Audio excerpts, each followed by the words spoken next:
بندرسی بنیاد 2007 کې کېښودل شوی دی، موږ خپله ایښی دی. بس موږ مولانا دي، مولانا عبدالحق صاحب او زما په دغه باندې مقاصد دی چې بس خلکو له د خلکو عقاید صحیح کول دي، اعمال صحیح کول دي، چې آخرت به څنګه جوړېږي. بس دغه مقاصد دي، نور مقصد خو دې کې نشته.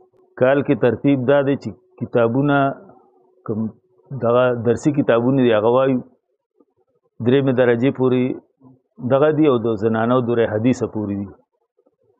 هغه استادان وایي سره دوره تفسیر د زنانو شته هغه وایو. موږ راتلونکي مستقبل کې مدار دی چې مقصد دار چې دا اوس زموږ د خپل شاګردان د کلي چې را فارغ شول 15 کال پنځپیر نه فارغ شوي دي، انشاءالله کلي دپاره نور خلکو سبق خولو دپاره دا به کوشش کوو چې دا خبر عامه شي، خلکو له ورسېږي د حق خبره. زموږ کوم مشن د قرآن او سنت چیرې دا مخلوق ته ورسوو.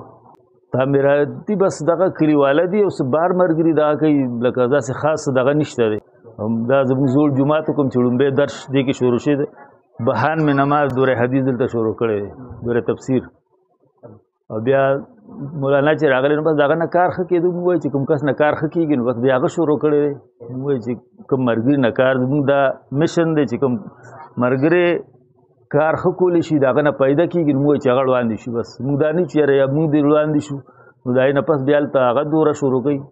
دغه زموږ لومبی زوړ جومات و چې دې کې هغه راغلی عارف شیخ صاحب راغلی، غلام حبیب شیخ صاحب راغلی، حافظ صاحب کالو خان والا راغلی دی، او تنار شیخ صاحب دا ټول دغه ځای کې ای راغلي. دغه زموږ زوړ جومات و نو هغه سږ کال د ملګرو دا کړو نو ځکه یو خو دا دی چې د جومات ځای دی کې بل څه کېږي هم نه، نو یو ګڼه ګوڼه لمونځ به هم پکې خلک کوي. موږ له به دا اسانه چې حفظ کلاس به هلته کې شي نو دلته کې سبقونه ویلی شي نو خلک به د شور نه خلاص شي. دغه مقصد مې ټول استادان ټول 11 بو ټولو بار کلیواله خو ډېرو بار بس 30 پورې بار.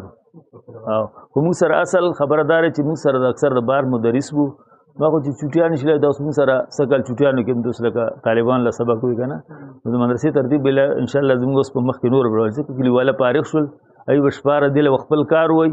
بس دا د ملګري راکوي بس دې کې څه خاصه دغه نشته دی. بس خدای پاک اوسه پورې چې 100 نه مو شروع کړې ده نه چې ته کرونا کې تنهاګانې بند شوي دي او نو انشاءالله اوس به هم نه بندوي.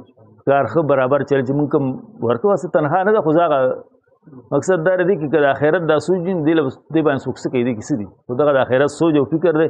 انشاءالله هغه د کلیواله دي د بار موږ سره کراچۍ ملګري هم دي هغوی هم څه تعاون کوي انشاءالله دی کې موږ له څه رکاوټ اوسه پورې نه دی راغلی. او کوم کار چې مو شروع کړی الله ښه طریقې سره کړي او هغه چاندي موږ نه کوو چې هغه لکه هسې هغه ځان سپکولي چې دین سپکولي په عزت باندې که کوم ملګرو نه غواړو په عزت سره یې غواړو هغوی هم په عزت سره راکوي.